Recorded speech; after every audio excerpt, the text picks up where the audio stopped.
After my father was released from the hospital, I am not sure all the time for healing that was required or the details of injuries, but I remember the process to the letter. My dad came home, and it was the only time I ever saw him sick. He even looked different. I really would peep in the room and see if he was all right. I felt like by watching him afar, I was helping to take care of him. Then I remember when he began walking on a walker, my grandmother often would assist him.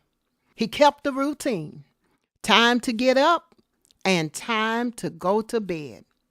Boy, is my dad a remarkable man. He always said he would get better. Meanwhile, my dad let me have a new experience with him.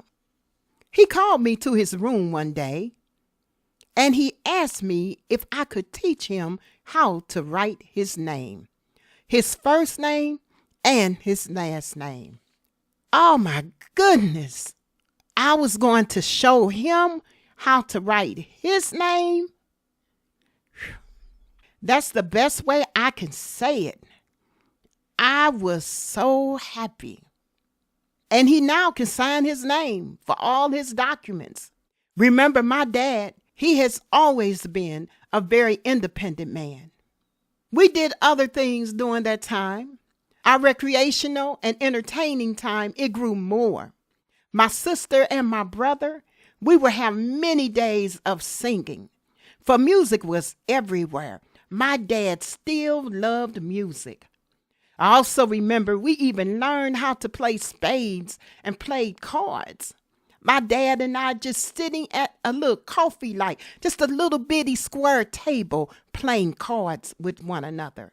My dad would braille the cards so he could know the numbers, and we would play for hours. My dad also had an opportunity to really hear a lot of informational shows during the time he was recovering. It was the year for me to go to high school. I was really excited, finally. I could leave the Catholic schools my dad wanted me to go to and go to public schools. Yes, I went to Catholic schools. My sister was getting a great education. She too, legally blind, attended the school for the blind. And my father wanted to assure my brother and I would also have the same opportunities my sister, he, and my mother had. Little did I know, it was his plan for me to go to Catholic high school. I remember today he called me right into his room, excited after he asked, "Can we talk about school?" Yes, sir. It was going to be my time. I knew it. "What high school do you want to go to?" he asked. I replied, "Northwest, with all my friends on the block, Daddy." He smiled and said, "No, you will be going to Labouré or St. Elizabeth Academy." I replied, "Yes, sir. Where are they?" I really trusted my dad. I think back now, and I realize, as bad as I wanted to go to school with my friends, I knew my dad made the rules. I knew that it was already settled.